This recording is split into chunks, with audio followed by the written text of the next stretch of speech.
Thoracic outlet syndrome is one of the vascular compression syndromes, which are really interesting from an imaging standpoint. And at least my definition is conditions in which normal or anomalous anatomic structures produce extrinsic compression of blood vessels. I'm well aware that pathology adjacent to vessels, tumors and so on, can have similar effects. And also, consequences of injury, for example, callus formation with a clavicular fracture can exacerbate some of these conditions. So for vascular compression syndromes, you can divide those into arterial and venous compression. Arterial syndromes present with diminished blood flow and as a result of dynamic stenoses. Aneurysms and embolization also occur, probably less common.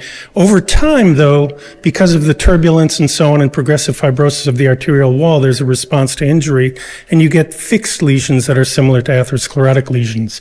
On the venous side, the typical symptoms are swelling, thrombosis, or the consequences of thrombosis, and pain, and you can get venous webs and scarring within the vessel itself.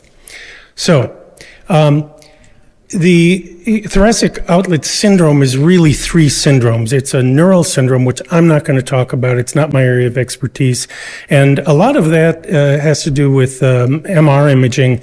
And I tend not to do much MR imaging for the vascular syndromes for venous and arterial. Now, neural is the most common.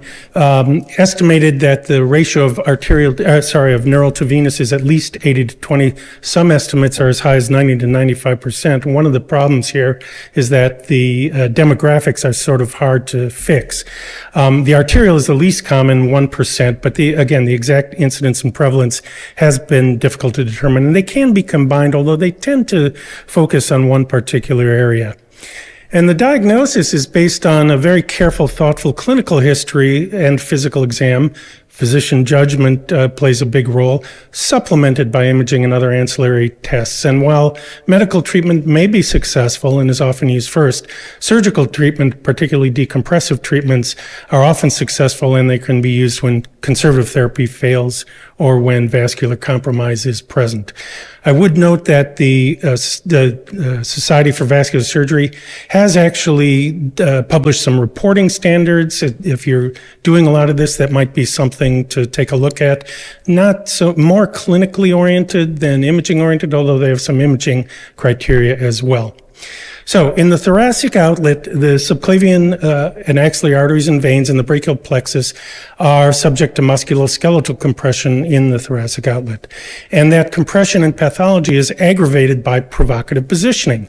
So muscular exertion and hypertrophy definitely play a role, and therefore an important subgroups are athletes, weightlifters, throwing athletes, aquatic athletes, and so on. Others who engage in repetitive arm lifting. I saw a few years ago someone who was a violin player who, when she lifted her arm to play the violin, developed symptoms of thoracic outlet syndrome. This is the anatomy. We have a venous triangle formed by the subclavius muscle and tendon and the anterior scalene, and we have the nerves and the arteries running between the anterior and middle scalenes.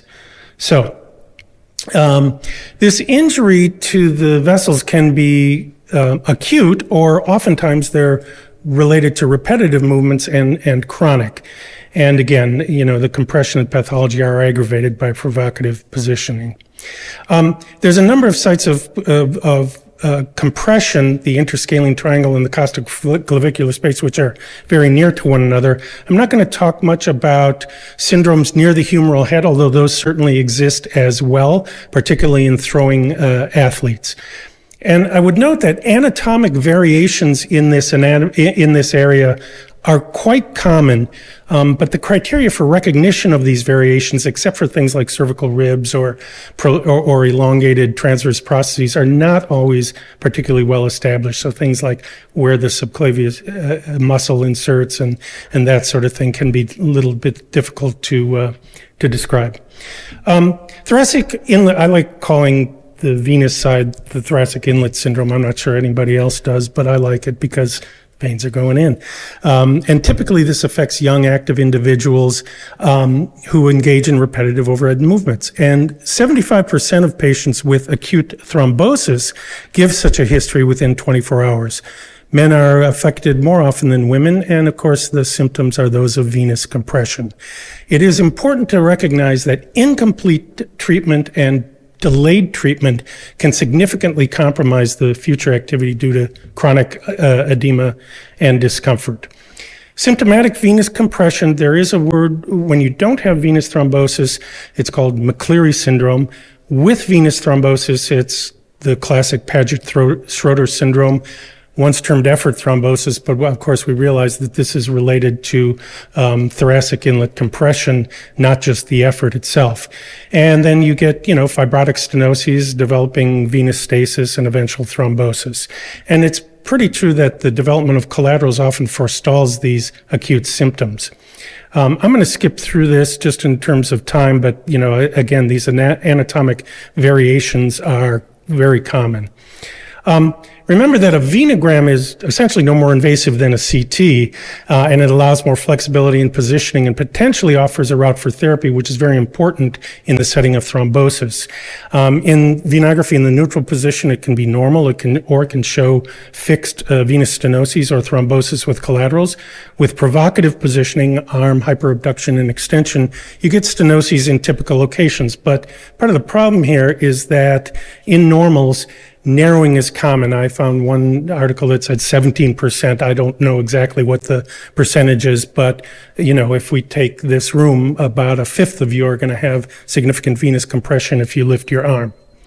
We do multi-detector CT and image process with small 3.2 millimeter slices, and we do curved coronal reconstructions and 3D shaded surface display, and I'll show some of that. Here is one of the most important views, which is a sagittal view, because you can see the vessel in cross-section, and you can see what happens in this case, the costoclavicular space, with the vein basically being obliterated or nearly obliterated. And this is a patient who was a 17-year-old softball pitcher who developed swelling and discoloration when she pitched, and same sort of thing. No thrombosis. This would fit in McCleary syndrome, but you can see, number one, you can see collaterals, and number two, you can see very significant compression of the vessel. And you can also do this shaded surface display, and I like making the veins blue and the arteries red. And it's very helpful in terms of recognition of where the bones are relative to this. This is a case in which we used thrombolysis. I'm not going to go a lot into the interventional therapy, but you see once we had successful thrombolysis, there's a stenosis present, and that's very common. And even after dilating that, even after dilating that, you can see that with the arm lifted, you still compress significantly. This patient was treated with a stent in this location, but you can see what happens with that stent if you haven't released this area. It gets crushed, basically, and that's well described in the literature if you don't release this area. You can, of course, see post-phlebitic changes, and in this case, you can see multiple collaterals as another finding. So in terms of treatment, some people do anticoagulation, at least initially, but that results in subjective improvement in only about half of patients. And disability rates, symptoms tend to recur with return to activity despite early improvement with standard therapy. The PE does occur, but it's probably more common with secondary venous thrombosis related to catheters and so on. But it's important to remember that the inability to restore patency can preclude central venous access and often leads to long-term disability. And it is true, again, I'm not going to go too much into interventional therapy, but catheter-directed thrombolysis is generally accepted as the initial therapy for patients presenting with acute thrombosis. And the most important factor for determining clinical outcome is the initial restoration of therapy. So correcting these compression abnormality, if you can open the vessel, does diminish long-term disability. We're gonna skip this stenting. Stenting's generally a bad idea until you release. The role of angioplasty, it turns out that angioplasty itself probably doesn't help long term, although sometimes we angioplasty in consultation with the vascular surgeons just to make sure it doesn't immediately thrombose. So angioplasty is often unsuccessful acutely, or lesions recur fairly quickly. And there's even some suggestion that initial angioplasty may worsen results. All right. I do like this quote. This was one about, venous bypass grafts and transaxillary resection of the first rib, but angioplasty after decompression, we don't ever let the interventional radiologist see them again because they'll always do something to them. I'm an interventional radiologist. That's sometimes true, although we do things in close consultation with our surgeons. So, anatomic variations are common. Slips, bands, or bony structures often impinge upon the plexus or the arteries.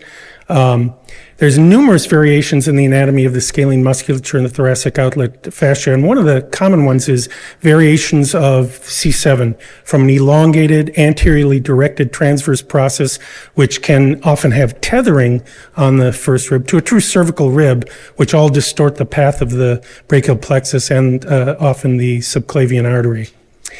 Physical exam diagnosis is, there's a lot of different maneuvers that can be used, but they do have a relatively high false positive rate, and you can find all sorts of figures in the literature for this. Plain film can show the osseous abnormalities, particularly if there are cervical ribs. And in arteriography, you may see some poststenotic aneurysms. You may see thrombus and mural irregularity. With provocative maneuvers, you typically see stenoses in typical locations. Some narrowing can be present, but it's usually fairly minor in the artery. Just out of interest, we do the same thing, multi-detector CT in neutral and provocative positions from C6 to the arch. I've seen one case, this was years and years ago, in which we did this, and the patient actually embolized when she lifted her arm for this non-invasive procedure. So just something to bear in mind. I've never seen it since. So here's a patient, with a good-looking artery in the neutral position, but in the provocative position, it's very narrow. And just here's another example. It's really common to see this cervical rib almost form an articulation. You can see it right here, which basically sort of levers or twists the artery and causes it to narrow. Just another example here of narrowing with provocative maneuvers. And here's a patient, arm down, arm up, and typical location with narrowing. And again, these sagittal views are very helpful.